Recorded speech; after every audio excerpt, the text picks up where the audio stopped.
आज के बाद सरलीकरण के ऐसे सवालों का डर आपका होगा खत्म मेरे भाई। ये वीडियो देखने के बाद में आप ऐसे सवालों में कभी भी गलती नहीं करेंगे। इस सवाल को जरा गौर से देखिए।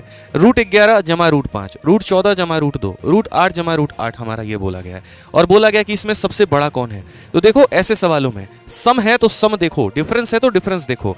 सम है तो 11 + 5 16, 14 + 2 16, 8 + 8 16। तो मेरे भाई जब इनका सम सेम हो जाता है 16 16 16 सेम हो जाता है तो उस केस में जिन संख्याओं के बीच का जो अंतर होता है पहले तो सबका अंतर निकालो। तो सबका अगर अंतर निकालोगे तो यहां पर इनका अंतर देखो 11 5 का अंतर 6 का है, यहां पर इनका अंतर 12 का है, यहां पर इनका अंतर 0 का है। तो जिसका गैप जितना कम होगा वो मेरे भाई संख्या उतनी बड़ी होगी। तो बड़ा कौन होगा यहां पर? तो √8 जमा √8। वीडियो पसंद आई तो चैनल को सब्सक्राइब और वीडियो को लाइक जरूर करिए। सिंप्लीफिकेशन का ये सवाल, ऐसे सवालों को आप रोजाना देखते होंगे लेकिन आप सोचते होंगे पता नहीं यार कौन सा मेथड लगेगा और कैसे बनाएंगे, कितना लंबा ये जाएगा। बिल्कुल नहीं मेरे भाई, मात्र 1 सेकंड में इस सवाल को आप बना सकते हैं। ठीक है, जरा गौर से देखिए। यहाँ पर 887 को 889 से गुना करके मेरे भाई एक जोड़ के रूट लगाया गया है। उत्तर पता है क्या होगा? यहाँ पर 888 होगा। बोलोगे गुरुजी कैसे? कभी भी कोई भी संख्या को, जैसे उदाहरण के तौर पे आप यहाँ पर देखो, आप अगर 3 को मेरे भाई रूट भी हटा दो, आप यहाँ पर हटाओ, आप अगर यहाँ पर 3 को 5 के साथ में गुना करते हो, बीच में गायब कर देना संख्या को और यहाँ 1 जोड़ देते हो ना, तो जिसको तुमने गायब किया है उसका यहाँ पर स्क्वायर बन जाएगा, 4 का स्क्वायर बन जाएगा। तो अगर मैं यहाँ पर रूट लगाऊंगा तो यहाँ पर भी रूट होगा और आंसर कितना आएगा? 4 आएगा। तो जल्दी से कमेंट बॉक्स में आप मुझे बता दो, अगर मैं यहाँ पर 15 को 17 के साथ में गुना करके और 1 जोड़ देता हूं तो मुझे यहाँ पर क्या मिलेगा? आंसर कमेंट बॉक्स में दीजिए और वीडियो पसंद आई तो चैनल को सब्सक्राइब और वीडियो को लाइक जरूर करें। मैंने हमेशा एक बात कही है कि जीवन में सब कुछ भूल जाना, उसको भूल जाना, उसके वादे भूल जाना, लेकिन ये फॉर्मूला मत भूलना। शायद ही कोई ऐसा परीक्षा है जिसमें इस फॉर्मूले के ऊपर में क्वेश्चन नहीं आया। ऐसे सवालों में यह कहा जाता है मेरे भाई कि अगर तुमको किसी वस्तु पर इतने % का डिस्काउंट दे रहे हैं तो इतने % का लाभ है, तो यदि इतने % का डिस्काउंट दे तो लाभ कितना होगा। सवाल भी वैसा ही है कि 20% का डिस्काउंट पे 20% का लाभ होता है तो 0% के डिस्काउंट पे कितने का लाभ होगा। कुछ मत करिए, इस फॉर्मूले पे रख दीजिए। पहली वाली स्थिति में आप डिस्काउंट कितने का दे रहे थे? तो 20 का। तो बोलेंगे सर 100 में से 20 घटा देंगे तो 80, और लाभ हो रहा था 20 का, तो 100 में 20 जोड़ दीजिए 120 हो जाएगा। दूसरे स्थिति में कोई डिस्काउंट ही नहीं देते हैं तो 100 में से कुछ घटाने की आवश्यकता नहीं है और लाभ के लिए पता करना है तो 100 + x कर दीजिए आप यहाँ पे।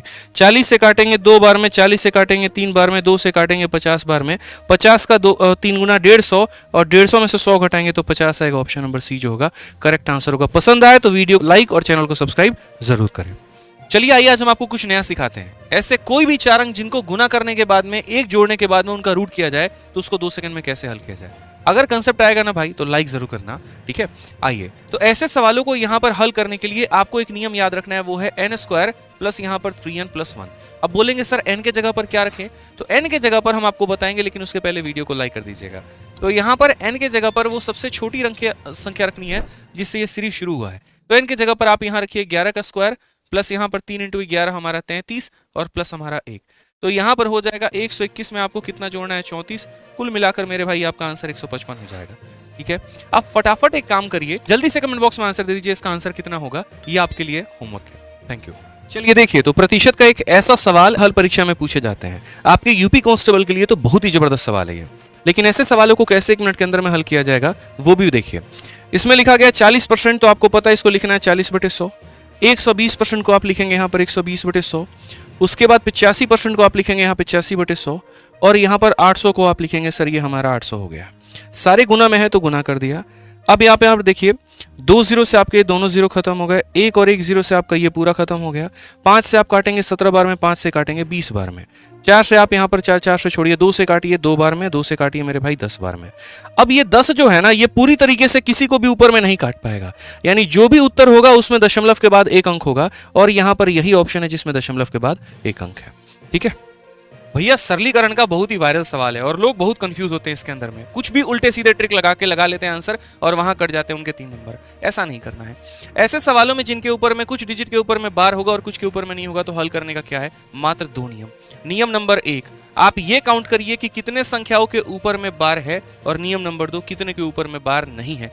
तो पहली बात, कितने के ऊपर में बार नहीं है? 4। तो वो ऑप्शन हमारा उत्तर होगा जिसमें दशमलव के बाद में 4 संख्याओं के ऊपर में बार ना हो। जैसे यहाँ पर 4 के ऊपर में बार, यहाँ तो नहीं होगा क्योंकि 5 संख्या के ऊपर में बार है, तो यहाँ 4 के ऊपर में बार नहीं है, तो ये हो सकता है। ये नियम नंबर 1 के कारण।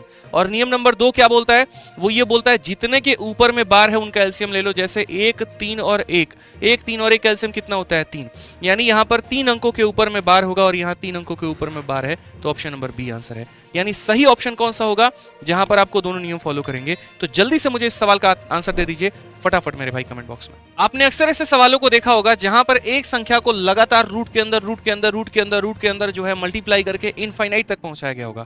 असल में इसमें 2 पार्ट होते हैं, एक इनफाइनाइट तक और एक कुछ फाइनाइट तक। इस पहली वीडियो में हम इनफाइनाइट बताएंगे और अगली वाली वीडियो में पूरा फाइनाइट बताएंगे, ठीक है। तो यहां पर देखिए, जब भी किसी भी सवाल को मेरे भाई इनफाइनाइट तक यहां पर मल्टीप्लाई किया जाए तो उसका आंसर वो खुद हो जाता है जो है।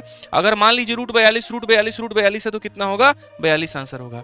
जैसे मान लीजिए रूट 5 रूट 5 रूट 5 रूट 5 होगा तो आंसर कितना होगा? रूट 5 होगा। तो जल्दी से आप यहां पर इसका उत्तर बता दीजिए हमें। रूट 30 रूट 30 रूट 30 रूट 30 है तो इसका उत्तर कितना होगा? कमेंट बॉक्स में सभी आंसर जरूर देंगे भैया।